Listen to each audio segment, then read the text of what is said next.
Assalamu alaikum wa rahmatullahi wa barakatuh. Jazakallahu khairan for joining us today.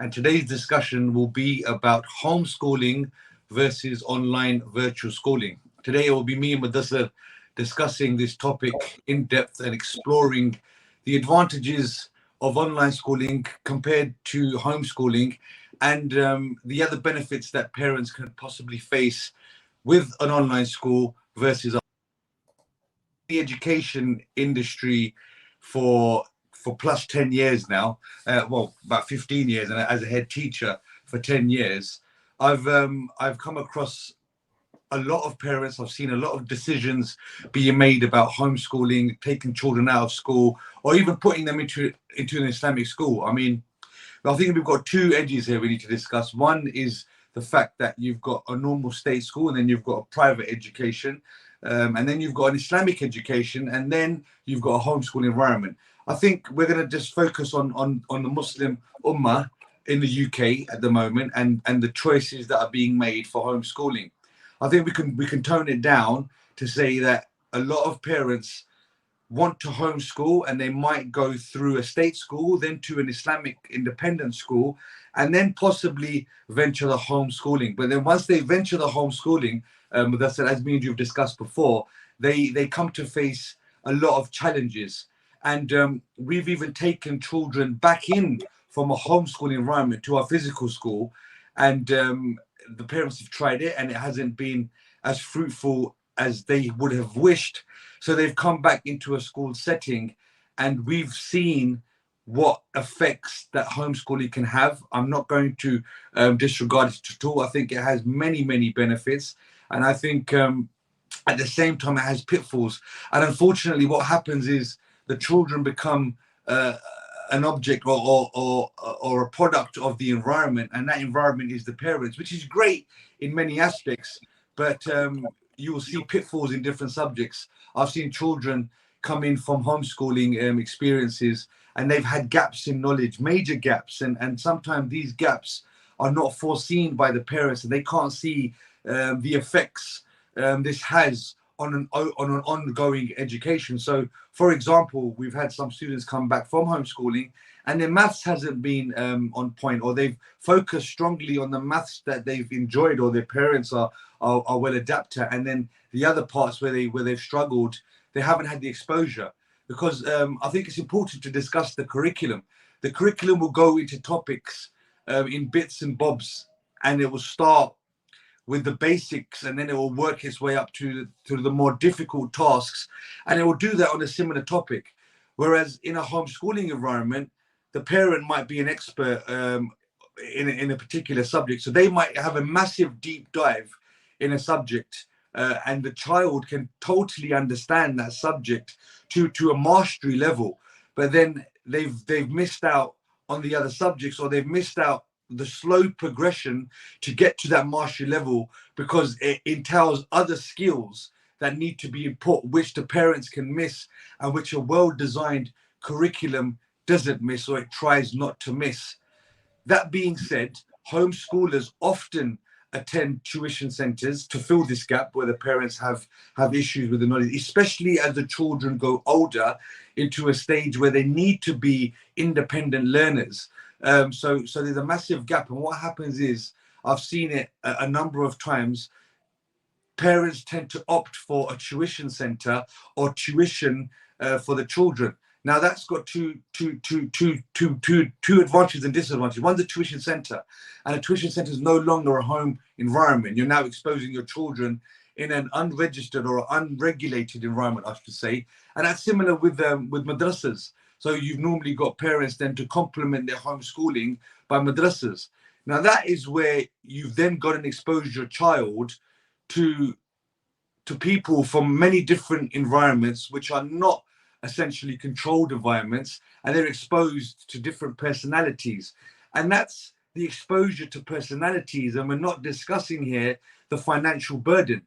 I mean, we can have a personal conversation with us. I mean, your children at once did attend, or they do attend madrasas and a tuition. My children would attend tuition centers, and it has an impact. I used to send them to tuition, and we used to pay 2 sessions a week. It used to come in at around 60 to 80 pounds, and doing that 40 times a week would be equivalent to 3,400 pounds or something in and around that kind of amount. And that essentially is the kind of financial output you would give to a teacher who is tutoring in an unregulated environment, who is giving your child the knowledge that they need at once or twice a week kind of a basis. So there's no real relationship that's been built with a tutor. And it's and sometimes at centers they're exposed to different kids. And I didn't like it. And I opted out of that. And then obviously the private school situation was there. And then and now obviously the homeschooling. But that for me, as I said, is an overall of homeschooling. So you've got the homeschoolers, they have dips and they have heights in their knowledge. Then they complement that at a later stage with tuition. Then they might even attend a madrasa. Then they worry about the external socializing of their children. And then they do the extra socializing. So now they're exposing themselves to many environments. Whereas, I'm going to make a quick comparison. Whereas on an online school, you've got the teachers that are in their home. So they're still essentially at home with live teaching. They've got a relationship and a timetable to follow. They've got a curriculum that they follow. They also do the madrasa, so they don't need to go to a madrasa. And they've got pupils that are there and the experienced teachers that have the subject knowledge to deliver the curriculum. So the only socializing you need to do in a homeschooling environment is something that is really, really beneficial for the children. And we always give the example, take them, if they like horses, go horse riding. If they like football, go to a football club. If they like chess, go to a chess club. And this is where the children will be exposed to pupils who have, or not pupils, peers rather, who have the same interests as them. And I would much rather my children go to a venue or an activity where they meet like-minded children. For example, they've got the same interest. For example, horse riding. So when we go horse riding, the children that are there love horses. They like horse riding, and the conversations are always in and around that particular topic. At the majority of the conversations, they're around that topic. So I think that kind of socializing is important. But then homeschoolers have a massive burden on them, and this is where you can start to skew it, and you have gray areas, and it does become difficult and expensive. And I think we've done this on the back of thinking of our own children. To be fair, I started the school thinking about my own children, and now I want to go abroad and I want to start to travel. So we're at the online school, and these are the kind of avenues that I think have been most beneficial for our children. And that's the start of the conversation. Maybe we can now indulge in it and pick certain parts. Yeah, I'm going to kind of add to your conversation there, because I think the topic very much is focused around homeschooling, right? And I guess what we need to really understand is how homeschooling as a model offers a complete different outset compared to running an online school. Now, I guess the way I'm looking at this is homeschooling becomes a source of stress for family members. I mean, we've observed, we've discussed with families that, why are you moving to an online school? And I think it's clear that they highlight that they often grapple with the persistent sense that they should be doing more to ensure that their child is very successful. But unfortunately, because they're not qualified teachers and don't have that level of experience, this does lead on to major stress factor for the parents. And I think we've kind of highlighted that through some of the parents that have joined the online school based on what they used to do. And I think naturally as parents, we are always concerned about the future of our kids, right? And with the homeschooling model, although it starts off very well at the initial early phases, such as the year 3 and year 4, which is probably the easiest phase. As they get older, I think many parents start thinking about whether homeschooling will actually prepare their child for future success. But again, what does it do? It adds more anxiety and stress on the parents. Again, I'm discussing the theme here about stress and the burden on parents that perhaps we as an online school perhaps can take away naturally through methodologies and a curriculum that's aligned with a physical school, and I think that's something that really differs and gives more advantages to an online school versus homeschooling in that respect. Yeah, I agree. And I think time constraints is a big point as well. Homeschooling demands a substantial investment of time from parents, right? They have to really focus around their personal or work activities and align those with their teaching of their children. And I think this does again lead a lot of parents to feel the pressure of not having enough time to cover all the necessary tasks. Abbas, you touched on having outside activities. I think when you're homeschooling, I think the pressures are on. We've just got to teach the children 9 to 5, yeah.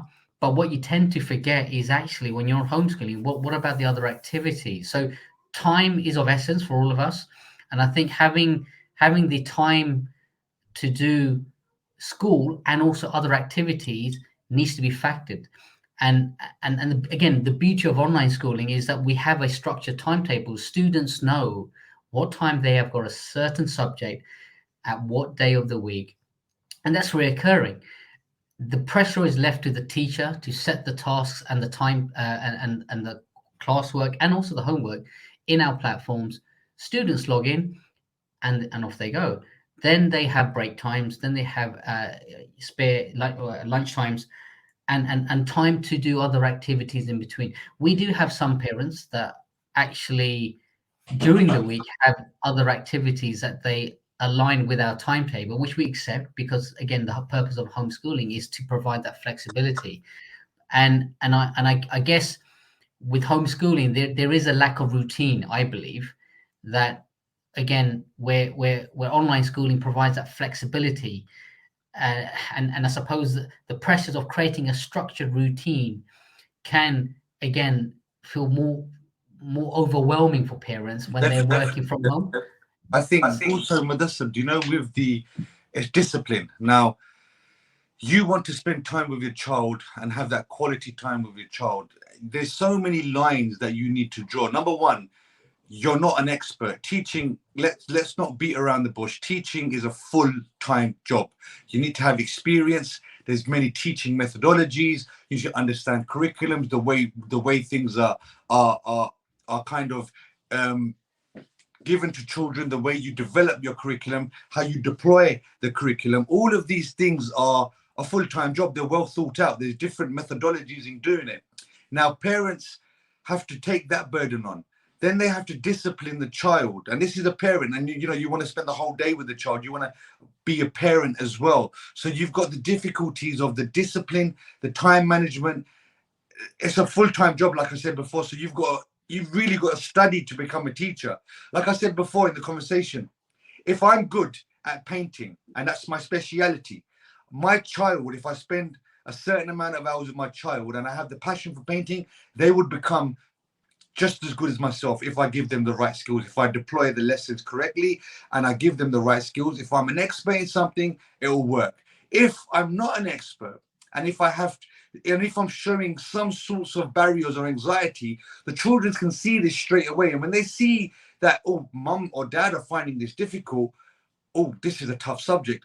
I don't think that's a positive outset. Although solving a problem is great and solving it together is great, but I think it's taken very, very lightly. 9 times out of 10, the homeschoolers will most definitely reach out to outside agencies or outside support to facilitate the learning of their children.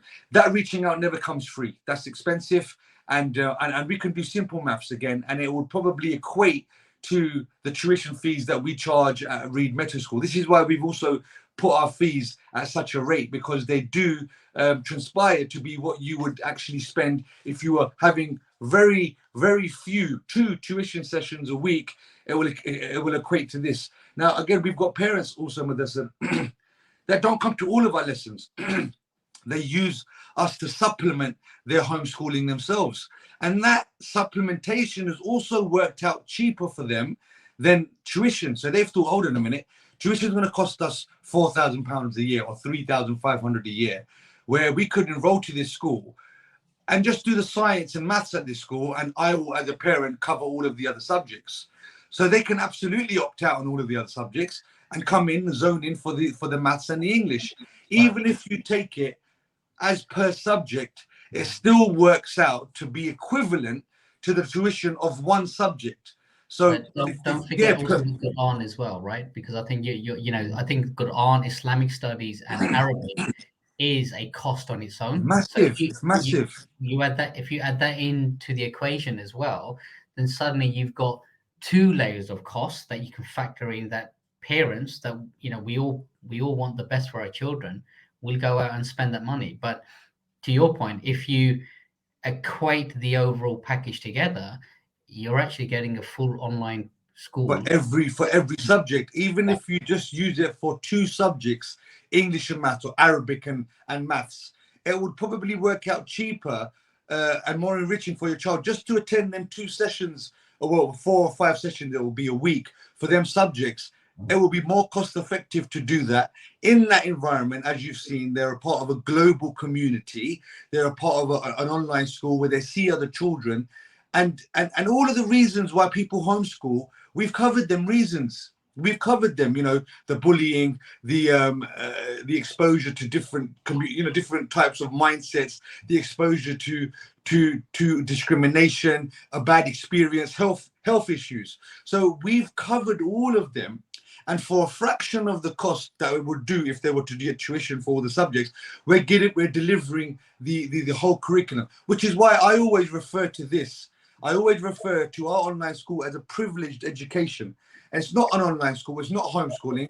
I would push the envelope saying that it is a privileged education. And all you need to do as parents is then supplement it with extracurricular activities, which are high end for the child, which are quality added for the child, and they give you that quality time with the child as well. I mean, look, let's face it, most of the homeschoolers, it would either be mum being the teacher or possibly dad being the teacher, and then you have to draw a line between, when do I be a parent, when do I be a teacher? The frustrations of teaching and learning.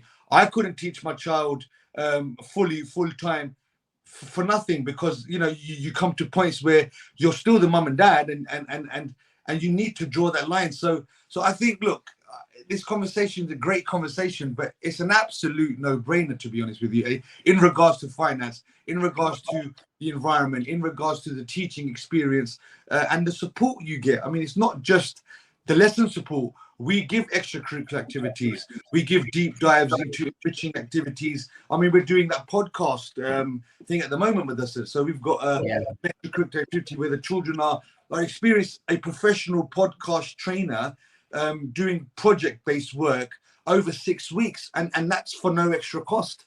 And I think next term, we're going to be doing videography. So they'll be creating videos, and with experienced teachers that specialize just in editing videos or podcasting. And where could you get these experiences from? I mean, it's important. And this is why I say to our teachers in our training sessions, we're not a tuition center. We're not just focusing on subjects. We're an overall wholesome global school delivering education to a global community. And it's not tuition. It's an immersive experience. It's a wholesome experience. It's a whole schooling experience which takes place in your home. And we keep pushing that. You're not tutoring the kids. You don't need to just tutor them. These lessons need to open their minds, get them exploring, where tutoring doesn't do that with us. So tutoring is, right, here's the GCSE papers, let's focus on that. Or you don't understand trigonometry, let's focus on trigonometry. Where is the rest of the character building? With our Criticoins, we've got character building in our Criticoins. We've got breakout rooms, we've got discussions, we've got debates. You don't get this in a tuition center. You don't get this even at home as a parent. It's an absolute full-on good outstanding school that's delivered to your home. And I think I could madrasa all day long say, look, this is a privileged education.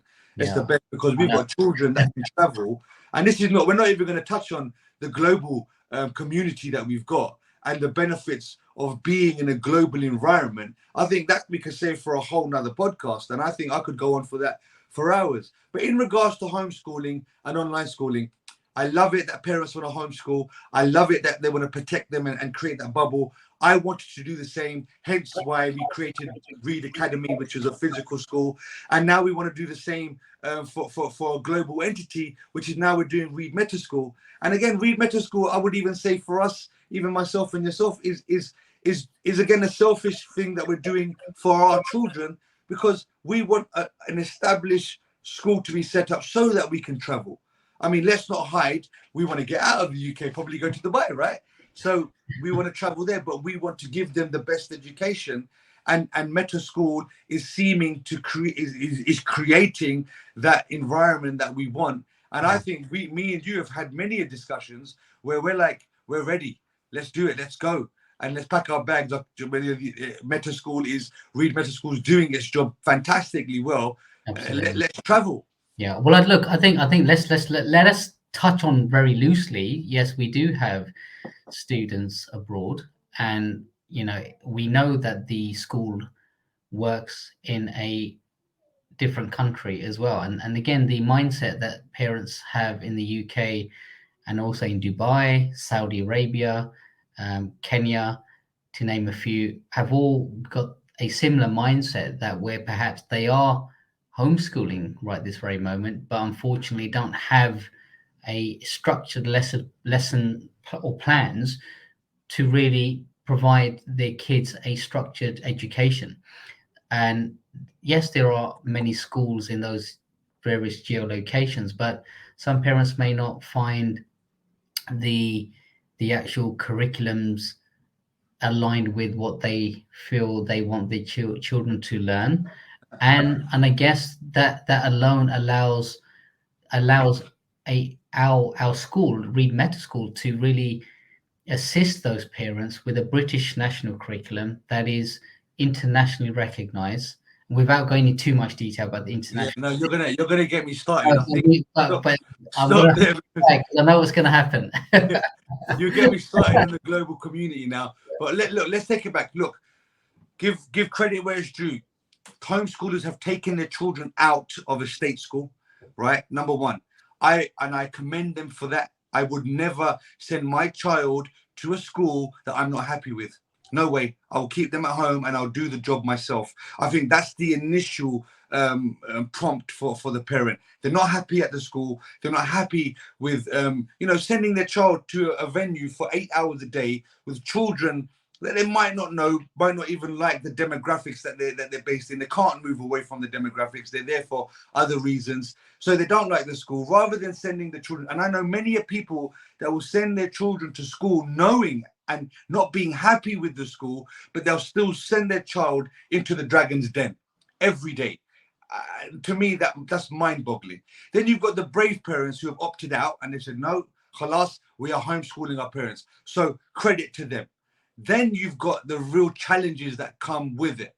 And I think it's an absolute, really, wallahi, I can't say it enough. It's a no-brainer, and I've used that word, and I know it sounds it doesn't sound quite right because we're talking about education, and it doesn't sound so easy that it can be a no-brainer, but it absolutely is. You do not need to commit, even if you don't want to the whole schooling environment of the Meta School.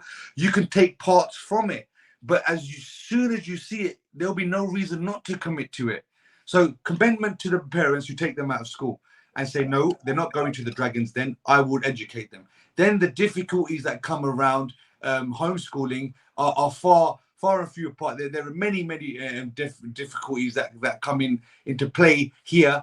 And then this is where tuition centers come into play, and or other avenues come into play. But we do provide that an absolute provision, an absolute, the words on the tip of my tongue. It's an absolute, what would you call it, Madrasa? It's an absolute service provider that covers all of these avenues, and it does it in the comfort of your own home, which is why you want to choose homeschooling. I mean, even with the solution is the word I was looking for, a complete solution. So homeschoolers are there to be at home. And I've got parents in Reed Meta School where the parents are actually in the same room as the child who's being taught. So they're absolutely in the same environment as the child. They're listening into the lessons. They're actually enjoying the lessons, and they're protecting their children. And I think that's where they want to be. They want to be with their children, protecting their children and educating their children. And that's what Reed Meta School does. Yeah, and I think what's important to know, although I appreciate that you're suggesting that they're there to protect the children. Well, that's our duty, right? Let's not forget that as a school, we have the same duty to protect every student that's with us. And I think it's important to emphasize that as a school, we follow the same protocols as a physical school undertakes, providing the pastoral care, providing the Senko care, and that level of exposure on an online school, it's unheard of, because the alignment that we have with Reed Academy, with the physical school, is such an important piece for us, and how we can really ensure that when your child is enrolled with our school, they're actually getting the same education that they would be in a physical school. So the protections, the guidance, the support that we provide to the students is just as aligned. But what's also important to emphasize here, that parents have access to our teachers as well. Yeah. And I was actually going to just butt in there. We've got staff-wise, we've got in excess of 25 staff members at the disposal of these parents. 25 specialist teachers, so they're subject specialists or duty specialists, like you said, the Senko, or you've got the safeguarding team, you've got the maths teachers, so they're specialized in their functions. So the parents have got a sea of 25 plus teachers, specialists at their disposal for their children over the course of the journey with us at Reed Meta School. So at what price? At the price of 2 tuition lessons a week, or the Madrasa subscription per month, at that kind of a price range. I mean, look, we can create a poster just to make the comparisons.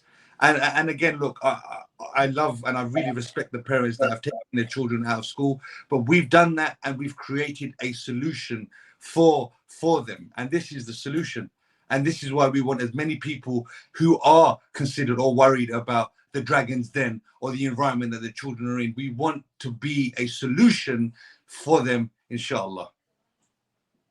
That's brilliant. Well, I think today's conversation was very insightful. I think we have covered some really useful points. We're hoping that parents and families found our podcast really useful today, can take away a few useful tips. As always, if there's any questions or any other debates that you may have, feel free to reach out to our team. We're here to. What we'll do also, Madrasa, is recreate a financial spreadsheet or a poster making comparisons on the typical prices for tuition, on the typical prices for madrasa enrollments, on typical prices for even subscriptions to online platforms that we offer as a part of our service for free. And even the sessions, the after school sessions that we run, we can do a financial spreadsheet and an analysis of how much that costs if you were to do it in how I've just explained, as to compared to going to our school. And I can see the figures honestly going into double the fees that we're charging for our pupils. And I think that would be a good exercise for us to do. And we can post it on our website where you can see all of our podcasts. And like I said, if there's any topics wish to be discussed, we're happy to discuss them. And if there are homeschoolers that want to come and have a discussion with us, we're more than happy for that to happen. And we can discuss things so other people can benefit from our child.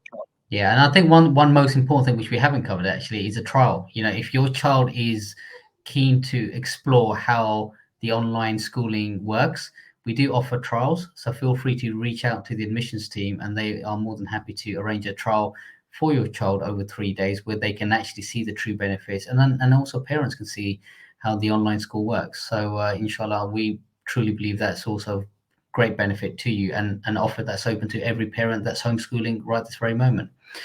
So Jazakallah khair, Mr. Hussain. That was a really good conversation. And again, if anyone has any questions, feel free to reach out to us. And thank you for joining us in today's podcast. And hopefully we'll have some more podcasts coming up soon, Inshallah. discussing the international aspect, which I think Mr. Hussein is really excited to see. The next one, the global community and the benefits that it has on the upbringing of the children who are exposed to a real global community rather than a local community. Massive topic. I'm excited for that one with us. So let's line that up as soon as you can, and inshallah it'll be beneficial for those. Paused. Okay, Jazakallah khair. Assalamu alaikum. Alaikum salam.